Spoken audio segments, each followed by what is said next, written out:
What up? T-Bob here. And Jake as well. And look at you. You done stumbled upon little OTB Saints, where we bring you all the latest black and gold coverage.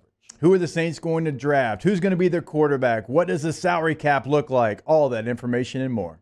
Hope you enjoy it. Like, subscribe. The site for all of your Saints coverage. I've been a proud subscriber for years now.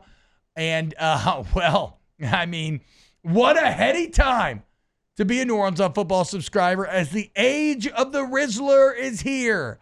Saints are 2-0. Falcons are imploding. Playoff talks abound. Nick, the Saints are back. How's it feel in NOF headquarters? Hello? I won 2 games, so everybody was buying Super Bowl tickets, so I don't know yet. You know, I need to see him beat to kind of really buy in. If you want to say back, like I think they got to get 2 out of 3 against LA, Green Bay, and Washington. Like there's still some sloppy stuff going on. Like it feels better. It looks better. I think the stakes are lower, so you don't really care that there's like a mistake here or there or whatever. True. But like, yeah, it's definitely back a little bit, but like back. Like I got to see a Rams one, I think. Well, okay, so maybe the most interesting to me, because I'm with you, Nick, right? Like I'm being a bit tongue in cheek here. Who knows if this is all just nothing? But like, but I do have like it felt good. You know, I didn't want to lose to the Browns, even though I could argue that maybe it was the best thing for draft. I don't want to lose to the Browns. Okay, they suck, and so that felt good. But one thing that this team has done is a lot of the play has remained the same, or like you said, there's still mistakes. They have found ways to finish. And is that just maybe luck or I mean, because of small sample size, or do you believe that Rizzy has instilled some sort of processes or changed things that are leading to the ability to finish the last couple of games? I think the thing is, I think he's instilled confidence, and I think that's a very real thing. One of the things that some of the players were telling me before, like they just didn't feel like there was confidence in the team, confidence from the top, confidence on the sideline. Like when things would start to go wrong, they get into a situation, and then they're in the huddle looking at each other like, well, here we go again. Like it's all falling apart again. And, you know, now I don't think they feel that way. And I think that actually matters. Like in any job, you know, like if we're having trouble getting on this teams here at the start, and I'm like, oh, well, we're going to figure it out and we're going to get on. Like, we're going to get on it at some point. And if you're like, oh, you know, this isn't ever going to work, like you start defeating yourself, and then you don't find a way, and you pick up the phone and you make the phone call, and we aren't on camera right now. Like, I think in any job, when there's a belief in the system and the process and the leadership, and there's a positive than negative vibe and not a self-defeating attitude, like it helps, and you're going to find a way to make things work. And I think Rizzy has brought some of that in a major way. And I think that stuff does matter, because these last 2 weeks, there was a moment in both of them where just on residual Saints PTSD, like I look over at Chip and I'm like, oh, they're going to lose this game. And then they don't. They find a way to win now. Whereas before, there was that moment where it's like, oh, it's over. Like something went bad. It's never going to happen for them. So I think that has been the biggest change. Which position group do you feel like over the last, I know it's a small sample size, but which position group do you feel like over these last 2 weeks has really either gotten to a point where you thought they would be in the preseason, or just overall improved the most? I think the defensive line has improved the most, but I still don't think it's enough. Like I still think they're lacking some talent there, and they aren't making enough like impact plays earlier in the game, but they are making some impact plays now. And I think that's been a huge change, and it's a definite improvement for them. But I still think that's top of my list going into the offseason as far as needs.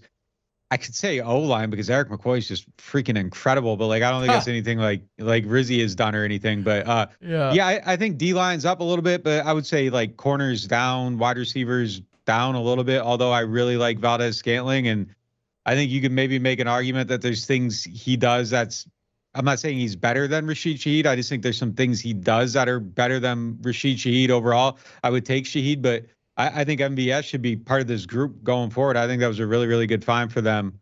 Tight ends, a group that's stepping up now too quite a bit. And, I think that's more need than anything, but those guys stepping up in the void, I think has been huge. Foster Moreau had a great game last week. I mean, he lost a play due to a penalty too. And Juwan Johnson has made some good plays. as well. So they're starting to get going a little bit. But I'm most encouraged, I think, by the D line right now. But I still don't think I think it was still like not good enough, but it's better than it was. Real quick on MVS, it is interesting because, we kind of joke the Saints wide receivers room is a real bad news Bears crew, right? Just a bunch of rejects. But MVS is like the most legitimate NFL guy of that bunch. And now I love the stories. I mean, rejects and I'm loving watching these guys have success. But have you talked to MVS, or has he spoken on what it feels like to now be like the guy, something that he's never been in his career, where it's like, hey, you're the best guy we got. Like, we're going to rely on you. We're going to feature you. No, I haven't asked him that specifically, but when we're back in there, I'm gonna write that story because it's a good idea, and I'm stealing it from you. Good, go for it. I would love to read it. I steal all your ideas all the time, so that's fine. He's a great guy, a local, like lived here for a while. He just has a good attitude. He has a good way about him. But like, look, the thing I like about him is that just like you watch him and you see a feel for the game. Like on that touchdown, like he knew to kind of like sit in the zone and not just run himself out of space. And that's just a feel for the game that I think. And I don't want to like come off like I'm bashing Shaheed here. Like those are little details though that I think when you watch Shaheed, that there's still like a learning of the position going on, because like he never really played it at a high level until he got to the NFL. And that was kind of one of the things that slowed him down earlier on in his career, was just kind of figuring stuff out and just detailing routes and that. Like he's still learning how to do that. And I think you see it with MVS, and you see the athleticism and the explosiveness with the feel for the game. I think Shaheed at the top end is a higher end athlete, and there's things that he can do that MVS just isn't going to be able to do. But I think, there's a learning curve there, and just kind of having a polished guy show up, like you feel it, and there's a difference. And I think he's making some plays off of that. And yeah, I mean, look, him, like he's handled it better than I thought he was. Someone's going to stop allowing him to score touchdowns, and that might be a problem for the offense overall. But I mean, he stepped up and he's playing really, really well. And, it's just kind of a shame they didn't get him the first time they wanted him, now that you see it. I got a hypothetical, Nick. Do you think Dennis Allen sticks with Taysom Hill on Sunday's game after the pick and after the fumble? Because that was one of the most impressive parts of the game to me was, Rizzy's asked about at halftime. He's like, what? No, we got to lean into this guy more. Like, that's our guy. That's our weapon. Like, if it had to be very empowering as a player to know that your coach has your back when you make a couple of critical errors. Yeah, it's a great question. I would lean toward no, I would lean toward no, but I don't know that Sean would have stuck with him after that too. It always felt like something would go wrong, and that was the end of Taysom. Like he throws a pick and it's over. Not going to see him again. They aren't going to lean into him. The volume overall was different, and that's what it should be. Like that's how they should be using this guy every single week. And the coolest thing about Taysom now is that it's gone to a point where the conversation has shifted to where people actually understand what he is and how he's being used. And it's not like, oh, too cute when he makes a mistake. Like, it's just like, yeah, he's a football player. Football players make mistakes. I mean, it kind of happens from time to time. But yeah, it was a crazy game. The 75-yard run I saw was like the longest in history for a player, like over like age 32 or something like that. Like, I don't know what it was, but like he's doing things we've never seen before. And They need to lean into it. And with the lack of weaponry, like that should be what they're doing every single week. It should be Alvin, it should be Taysom, and like off you go. And that should be how they're building their offensive game plan every single week. I mean, it opens up so many other things as well. It's not just when Taysom's getting the football. I mean, it's the threat of what Taysom can do. And if he's back there with AK, the running lanes change. If he's there a quarterback, like the math just changes on what the defense can do, because he can, pull the football down. He can pick up yards on the ground, even if it is a design pass play. And so I think even when he's, handing the ball off, he can just really impact everybody on the offense.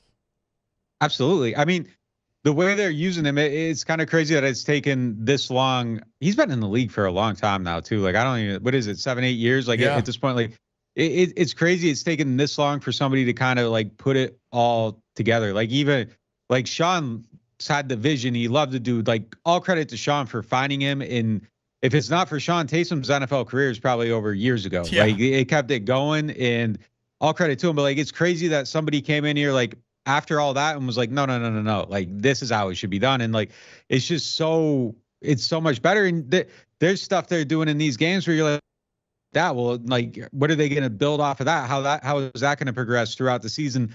My biggest shame for this year, the thing that bothers me the most is that it feels like there was like a 4-week period that was just kind of lost on the offense, where it's just kind of McCoy's out, then Derek Carr's hurt, and you're not really building anything, and then the Carolina game's kind of a throwaway. Really, it's like a 5-week period.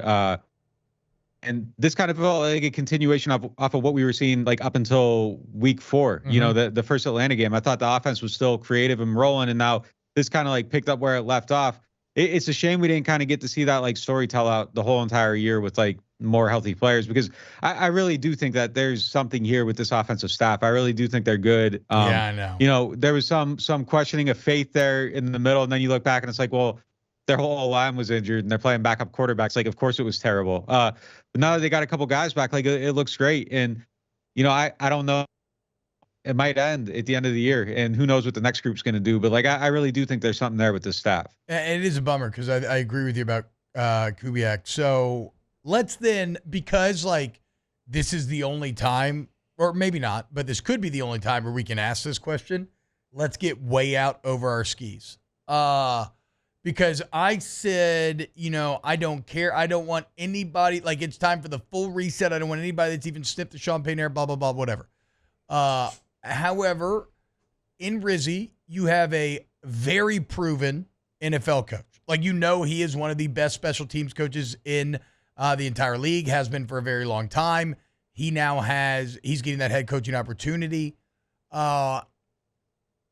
Is there a world out there where, because you kind of have a rebuild you're going to have to do anyway, does it make sense to give Rizzy a shot?